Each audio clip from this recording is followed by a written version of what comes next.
नमो नमः विद्यार्थिनः, अहम पेमा रामः। कृष्णा अकेडमी के यूट्यूब पर आपका हार्दिक स्वागत है। पिछली कक्षा में हमने वर्णों का वर्गीकरण जाना था माहेश्वर सूत्रों को पढ़ते हुए, और इस कक्षा में हम उनके उच्चारण स्थान को जानेंगे और उनके प्रयत्न कौन से हैं। उच्चारण करने के लिए हमें किस प्रकार से प्रयत्न करना चाहिए ताकि अपना उच्चारण यथासंभव सटीक हो। आज की क्लास में हम ये जानेंगे प्रयत्न और उनका उच्चारण स्थान। आइए मंगलाचरण करते हैं। साहित्य संगीत कला विहीन साक्षात पशुपुच्छ विषाणहीन तृणं न खादन्नपि जीवमान तद्भागधेयं परमं पशुनाम। भर्तृहरि अपने नीति शतक में लिखते हैं, कहते हैं वो कि साहित्य संगीत कला विहीन साक्षात पशुपुच्छ विषाणहीन तृणं न खादन्नपि जीवमान तद्भागधेयं परमं पशुनाम। तो आइए हम प्रयत्न और उच्चारण स्थान को जान लेते हैं।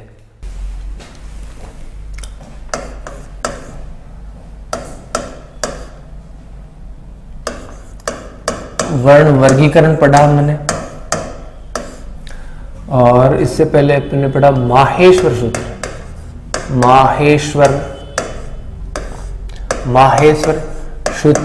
माहेश्वर सूत्र के बाद में प्रत्याहार कैसे बनाते हैं और वर्ण वर्गीकरण।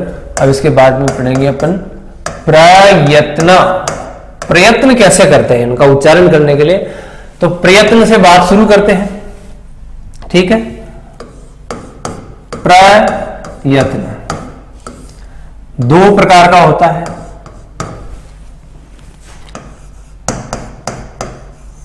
आभ्यंतर और बाह्य। आभ्यंतर प्रयत्न और बाह्य प्रयत्न।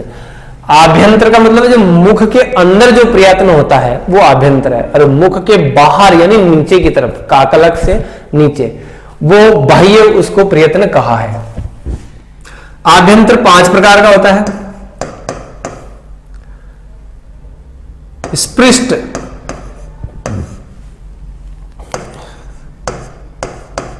ईषद स्पृष्ट,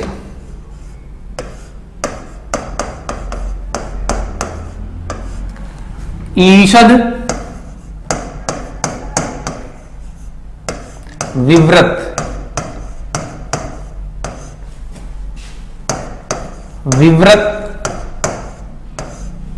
और समृद्ध, ठीक है। स्पृष्ट का मतलब स्पर्श होता है, इसका मतलब है स्पर्श। ईषद का मतलब होता है थोड़ा स्पर्श।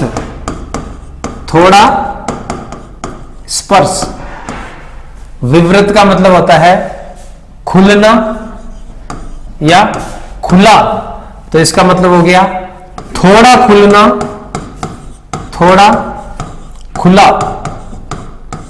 और समृद्ध का मतलब होता है बंद, ठीक है। तो ये बाह्य प्रयत्नों की हम बात कर रहे हैं। स्वरों का जो है उच्चारण करते हैं वर्णों का, तो अपन आभ्यंतर प्रयत्न मुख में किस किस प्रकार का हम प्रयास करते हैं। तो ये जो स्पर्श वर्ण है, स्पर्श आभ्यंतर प्रयत्न है, वो स्पर्श वर्णों का होता है। किनका होता है? स्पर्श वर्ण, स्पर्श वर्णा। हाँ, स्पर्श वर्ण कौन कौन से हैं? कैसे लेकर के मैं तक का जो है वो आभ्यंतर प्रयत्न में स्पृष्ट प्रयत्न होता है। इसके बाद में क्या आता है? यण, य, व, र और ल। इनका ईषद स्पृष्ट होता है। विव्रत में होता है शल, यानी श, श, श और है। इन चार का ये ईषद विव्रत प्रयत्न होता है, आभ्यंतर प्रयत्न। विव्रत होता है सभी स्वरों का, स्वराहा सारे स्वर, और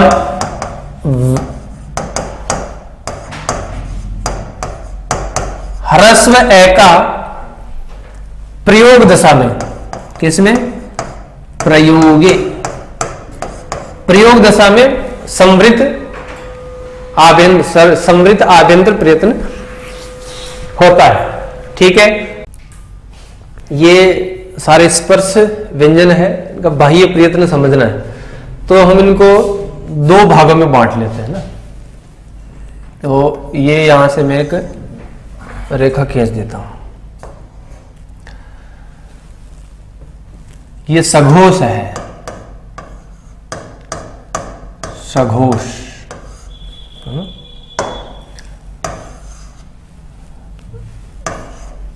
इनको क्या कहेंगे अपन? सघोष।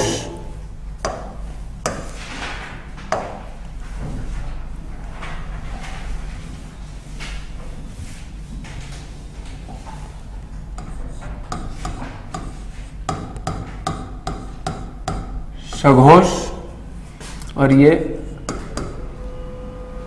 अघोष। अघोष और सघोष, वैसे घोष और अघोष इतना कहना ही पर्याप्त होता है, लेकिन आपको याद करने में थोड़ी सुविधा होगी, इसलिए अघोष और सघोष ऐसा लिखा। स्पर्श व्यंजन लिखे, पंक्ति बनाई, और अघोष और सघोष। एक और काम करते हैं अपन, ए से अल्प प्राण और एम से महाप्राण। तो ए एम और ए, ऐसा मैं लिख देता हूं।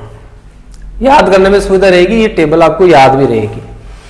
बाह्य प्रयत्न, अघोष और सघोष। अभी तक मैंने ये लिखा और इसमें ए एम ऐसा करा, यानी अल्प प्राण, महाप्राण, फिर अल्प प्राण, महाप्राण, और फिर अल्प प्राण।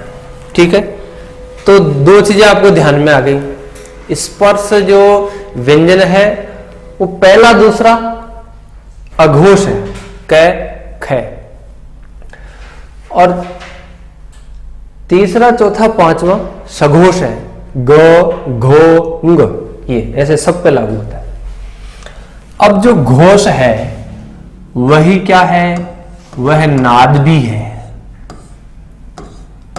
संवार भी है, और जो अघोष है वो क्या है? श्वास भी है और विवार भी है। यानी जिन वर्णों का अघोष बाह्य प्रयत्न है, उन्हीं वर्णों का श्वास और विवार प्रयत्न भी होगा। ठीक है, तो तीन बाह्य प्रयत्न ये इनके हो गए, और तीन बाह्य प्रयत्न ये 3 4 5 इन वर्णों के हो गए। तो 3 3 6 और अल्पप्राण महाप्राण, ये 8 प्रकार का हो गया। अब जो 3 प्रकार बचा है वो है उदात, अनुदात, स्वरित। देखो 8 प्रकार कौन कौन से हैं? 1 2 3, फिर ये 4 5 और ये 6, फिर अल्प प्राण महाप्राण 7 8 हो गए, फिर ये 9 10 और ये 11। ये 11 भेद हो गए। ये तीनों ही बाह्य प्रयत्न सभी स्वरों के होते हैं, स्वराहा। तो प्रयत्नों की बात कर रहे हैं, इसमें अपने सारे स्वरों का प्रयत्न पढ़ लिया। बाह्य प्रयत्न कौन सा होता है? तो स्वरों का बाह्य प्रयत्न होता है उदात, अनुदात और स्वरित। आभ्यंतर प्रयत्न होता है स्वरों का विव्रत। व्यंजनों की बात अपन कर रहे हैं, इसमें से स्पर्श व्यंजनों की बात हमने स्पष्ट कर ली। अब आता है आगे मैं के बाद में यण आता है, तो मैं यण यहां लिख देता हूं। ठीक है, यण, और शल यहां लिख देता हूं। यण इधर लिखना, शल इधर लिखना। इससे क्या मत हुआ कि जो यण यानी यर लव जो है वो सारे अल्प प्राण है। टेक्निक से लिखेंगे सारणी में तो इससे ये सिद्ध हो जाएगा। ये एक के नीचे मैंने लिखा, इसका मतलब ये अल्प प्राण है, और सघोष वाले हिस्से में लिखा, इसका मतलब ये सघोष है। एक बात आप नोट करके रखना आगे की बातों के लिए, कि जो अल्प प्राण है वो सघोष है और जो महाप्राण है वो अघोष है।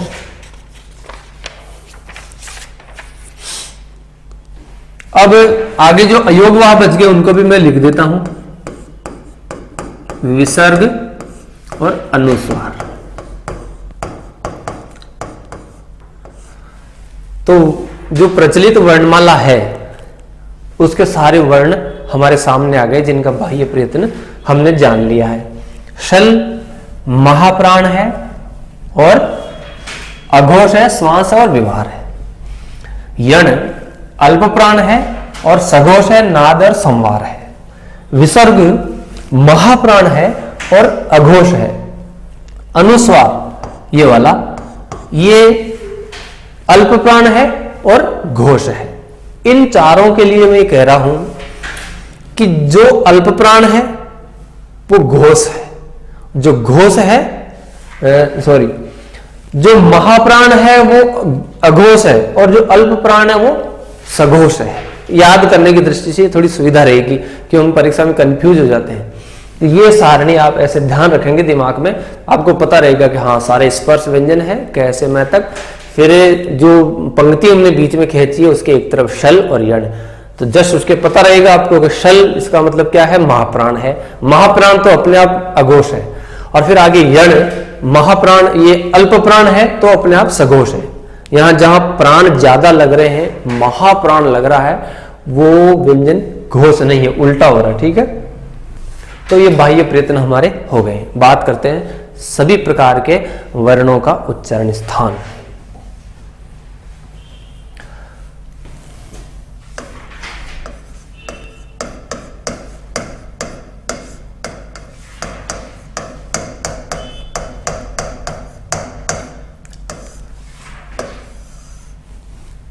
सबसे पहले उच्चारण स्थान होते कितने हैं? कुल उच्चारण स्थान तो कितने होते हैं? 8। तो उसके लिए कहा अष्टौ स्थानानि वर्णानाम उरः कंठः शिरस् तथा जिह्वा मूल्यस्य जिह्वा मूलम च दंताश्च नासिकोष्ठौ च तालु च। ये 8 अपने जो है उच्चारण स्थान है। कौन कौन से? पहला है उरः, दूसरा शिरः, तीसरा कंठ है, चौथा तालु, पांचवा ओष्ठ, ओष्ठौ है ना, छठा दंतः, सातवां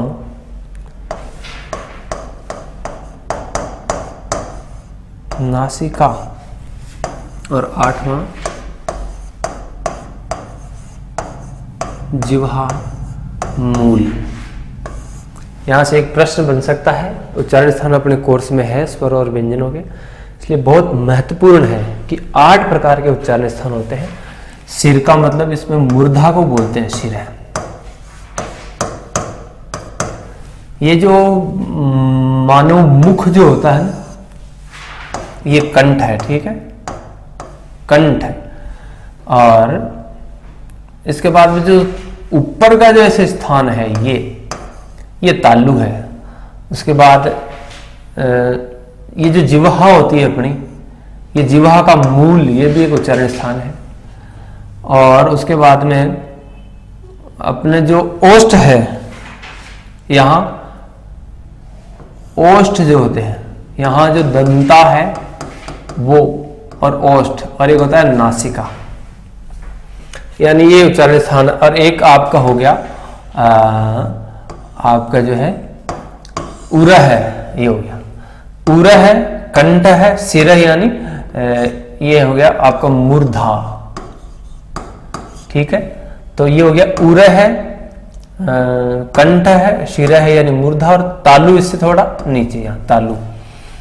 और 1 2 3 ये तालु 4, दंताहा 5, और ओष्ठ 6, और ये नासिका जो है यह 7, और एक जिह्वा मूल ये 8। ऐसे 8 उच्चारण स्थान अपने होते हैं। अब कौन से स्वर का उच्चारण स्थान क्या है ये अपन जानते हैं।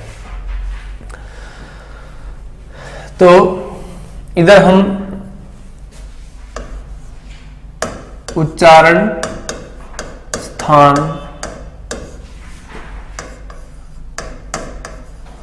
बोधक तालिका, उच्चारण स्थान बोधक तालिका।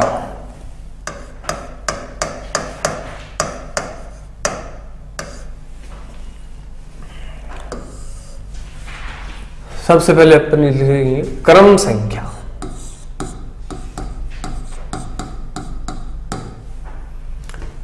फिर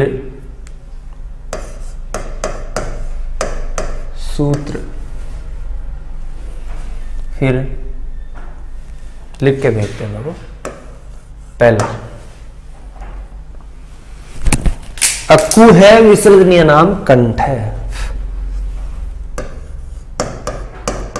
अक्कू है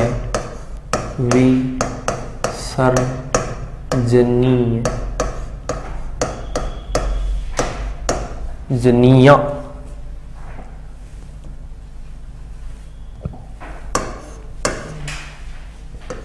अकू है विसर्जनीय नाम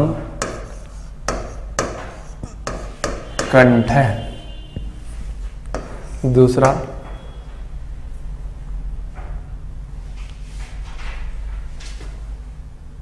ईचू यसा नाम तालु। ईचू यसा नाम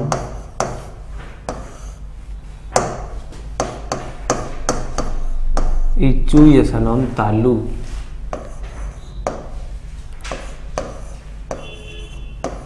ऋतु रसाणाम मूर्धा।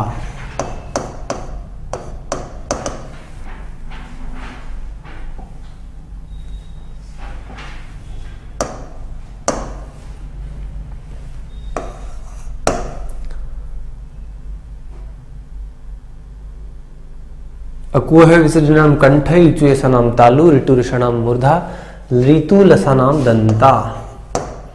ऋतु लसा नाम दंता। पांचवा है उपध्मानीय नाम मोष्ठौ। उपपद्मा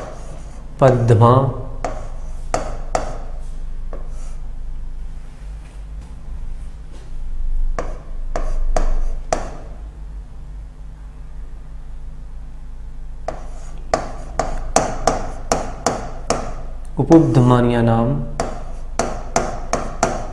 मोष्ठौ।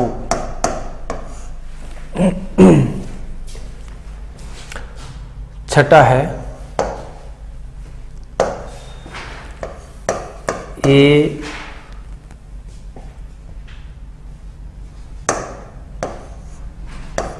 दैतो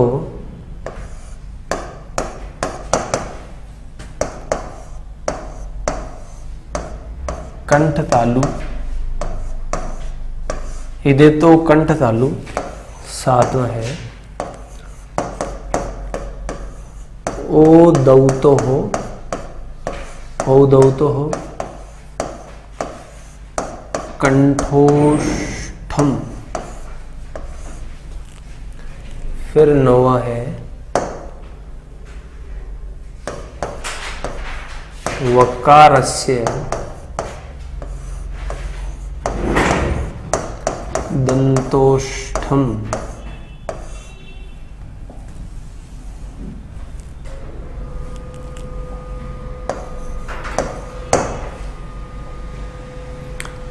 और जिह्वा मूल्यस्य जिह्वा मूलम। यमंगणनाम नासिक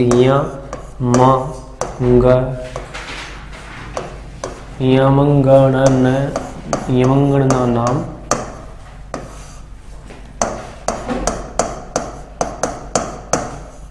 नासिका च। और 11वां है जिह्वा मूल्यस्य जिह्वा मूल्यस्य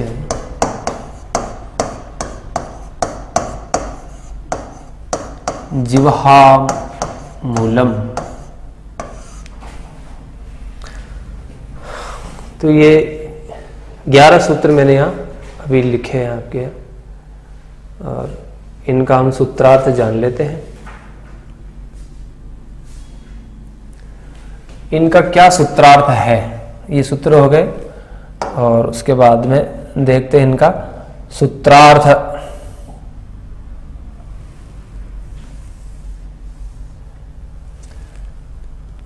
सूत्रार्थ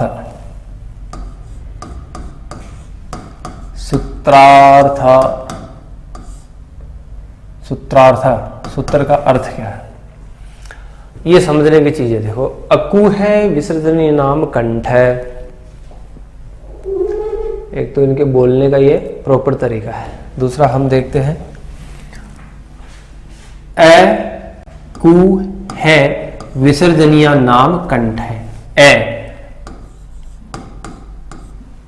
ए और आ, ए का मतलब हुआ ए और आ, इसका श्रवण भी। कु यानी क वर्ग, कु का मतलब क वर्ग, जैसे कुचु टुतु पढ़ा है अपने व्यंजनों में। फिर विसर्जनीय का मतलब हो गया विसर्ग। इन सब का उच्चारण स्थान कौन सा है? कंठ है। उच्चारण स्थान कौन सा है? कंठ है। ठीक है, अगला लेते हैं ई, चू, ये और शा। ये षष्ठी विभक्ति है सब में। तो ई और ई, चू का मतलब हो गया है च वर्ग। ठीक है, फिर य और श,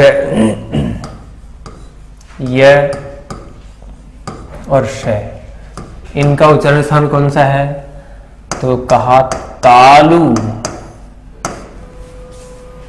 अगला सूत्र है ऋतु रसाणाम मूर्धा। इसमें री ट वर्ग, फिर उसके बाद में रे और श।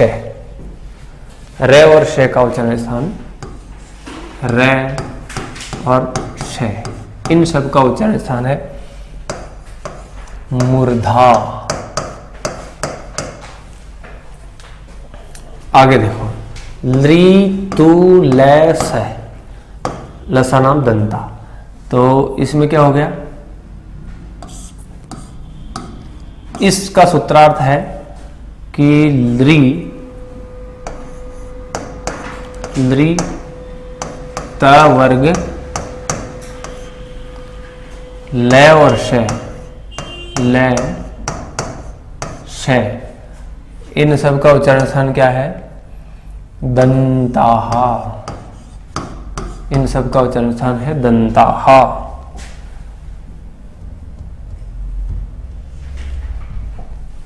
दंताहा। उपुप ध्वनिया नाम मोस्टो को देखिए, बड़ा ऊ है यहाँ, उपूप धमानिया नाम मोस्टो। तो ऊपू ऐसा करेंगे तो ऊ में क्या है? ऊ और ऊ अपने श्रवण का भी बोध करवाता है। फिर इसमें आया ऊ, फिर पू। तो एक पू से क्या हुआ, प वर्ग, प वर्ग। फिर यहां संधि विच्छेद करा और यहां से अपन ने इस बड़ा पू में से छोटा पू एक अलग निकाला, उपधमानीय, ऐसा अपने सामने आया, उपधमानीय, उपधमानीय। इन सब का उच्चारण स्थान क्या है, ये रहा नीचे लिखा ओष्ठौ। तो इन सब का उच्चारण स्थान है ओष्ठौ, ठीक है। फिर आगे कहा ए दयितो हो कंठ तालु, ए दयितो यानी ए आई, इन दोनों का उच्चारण स्थान कंठ और तालु है, ये दोनों से उच्चारित होता है। ए और आई, इनका उच्चारण स्थान कौन सा है, कंठ तालु। फिर ओदौ तो ओ और औ,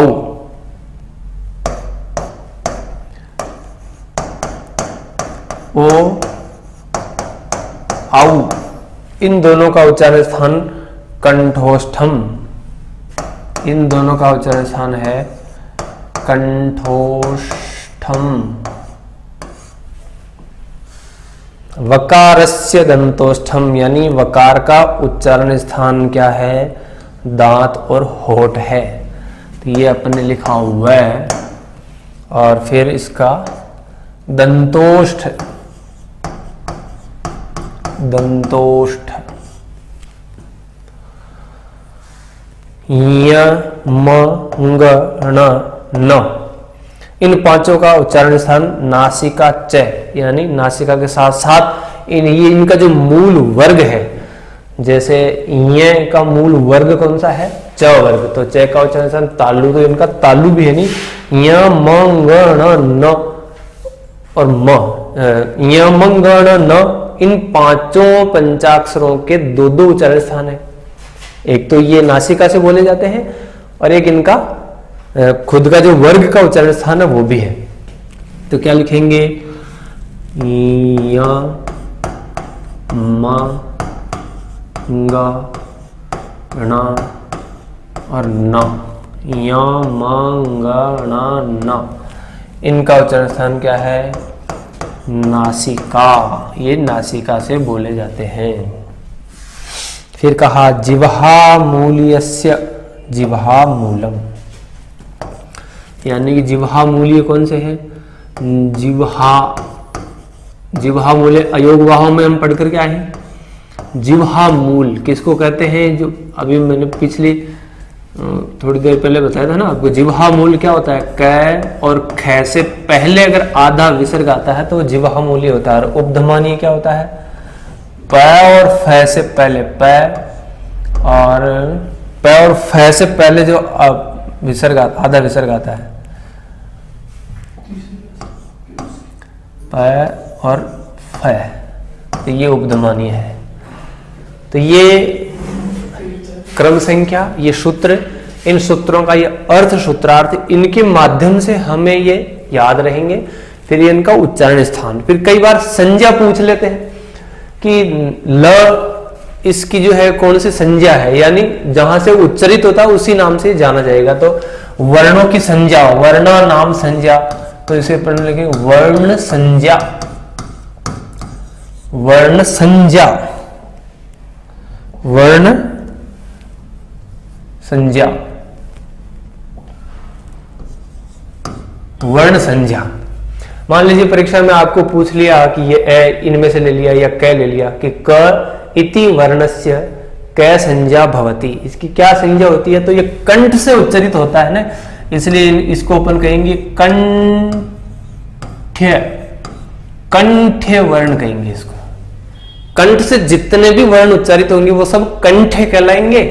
तालु से उच्चरित होने वाले वर्ण तालव्य है, तालव्य है कहलाएंगे, ठीक है। और ऐसे मूर्धा से उच्चरित होने वाले सभी वर्णों की संज्ञा होगी मूर्धन्य, और दांतों से जो उच्चरित होते हैं उनकी संज्ञा होगी दंत्य है। ओष्ठों से जो उच्चारण होती है दोनों होठों से, उनकी संज्ञा होगी ओष्ठ्य। और कंठ तालव्य, कंठ तालव्य है, कंठ तालव्य है। इनकी संज्ञा होगी कंठोष्ठ्य है, कंठोष्ठ्य है कहलाएंगे। ये दंतोष्ठ्य कहलाएंगे, दंतोष्ठ्य यानी क्या कहलाएगा? वकार की अगर आपको संज्ञा पूछ ली कि इस वकार की क्या संज्ञा है, तो दंतोष्ठ यानी दांत और होठों से उच्चारित होता है। नासिका से उच्चारित होने वाले सभी वर्ण क्या कहलाएंगे? नासिक के कहलाएंगे।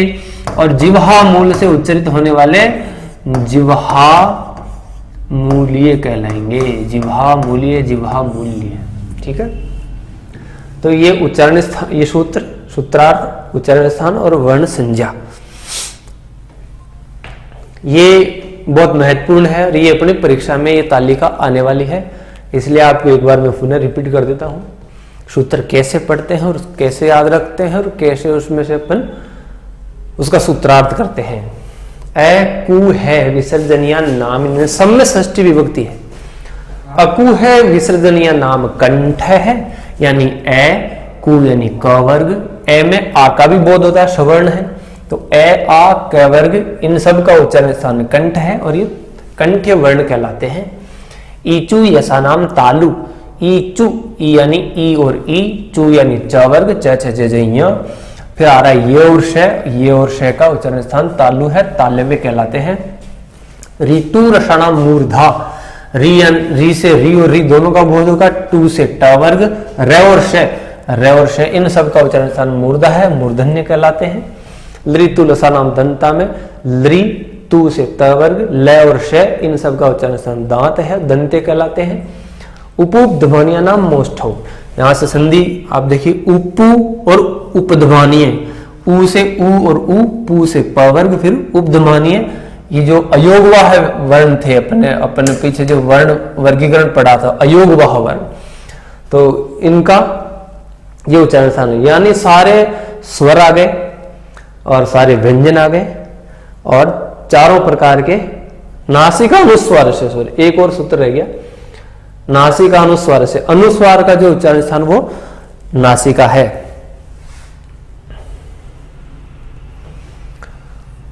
तो एक और उच्चारण स्थान रह गया,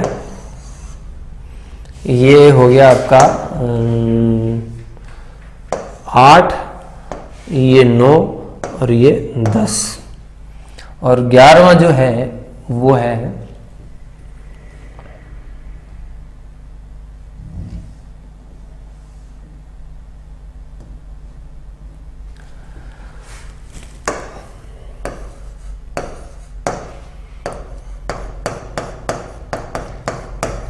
नासिका नुस्वारस्य,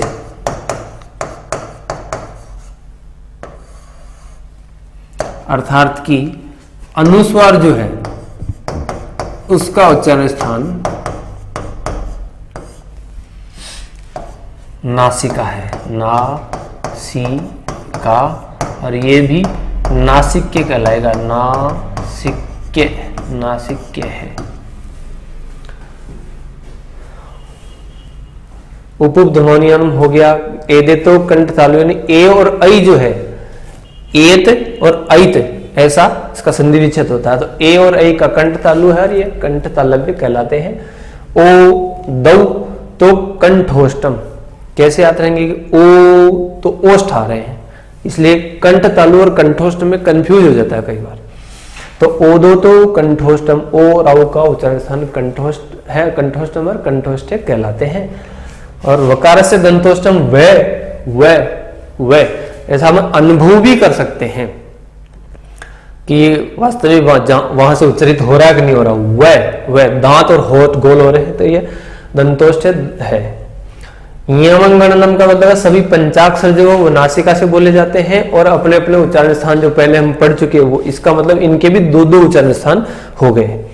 जिह्वा मूल्य से, जिह्वा मूलम, जिह्वा मूल का मतलब है जीभ, अपनी जो जीभ है उसका जो मूल भाग यानी जड़ भाग है, नीचे का हिस्सा, 3 भाग है अपने जीभ के, अग्र मध्य और मूल, तो मूल भाग से इनका उच्चारण होता है, तो इसलिए जिह्वा मूल कहा। और नासिका अनुस्वारस्य, अनुस्वार का उच्चारण स्थान नासिका है। तो हमने वर्ण वर्गीकरण में प्रचलित वर्णमाला में जो अपन ने 48 वर्ण पढ़े थे, सॉरी 50 वर्ण पढ़े थे। कौन कौन से पढ़े थे? 50 स्वर हमने पढ़े थे 13 और व्यंजन पढ़े थे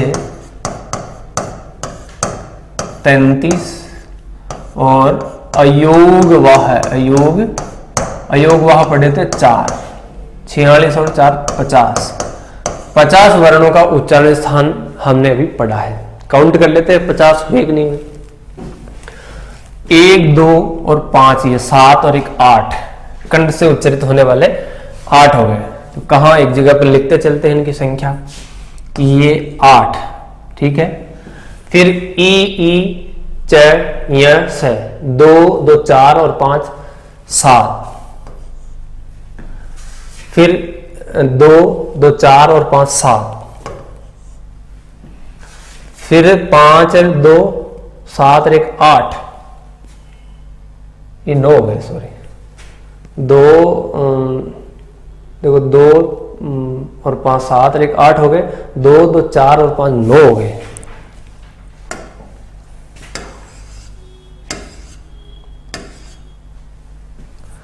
तो इससे उच्चारित होने वालों की संख्या हो गई 5 और 3 8।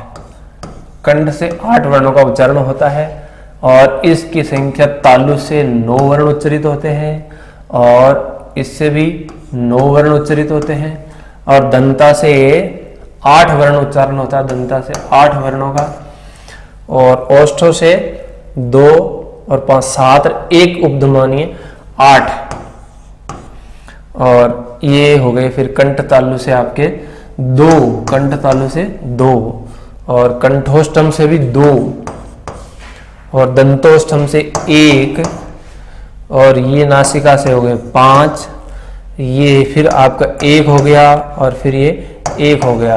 काउंट कर लेते हैं, 9 1 9 9 2 18 और 8 26 और 26 और 8 34, 34 और 8 42, 42 और 43 44 45 46, 46 और अच्छा ये रिपीट हो गए ना, ये 2 जगह आ गए, यहां भी आ गए काउंट हो गए, वहां भी काउंट हो गए, इसलिए 46 और 54 हो रहे हैं, कुल 55 हो रहे हैं। तो ये 5 डबल हो गए, इसलिए 2 जगह काउंट हो गए इनको। तो ये सारे अपने उच्चारण स्थान है। एक बार अंत में जो है आज की क्लास की समरी हमने क्या क्या पढ़ा था।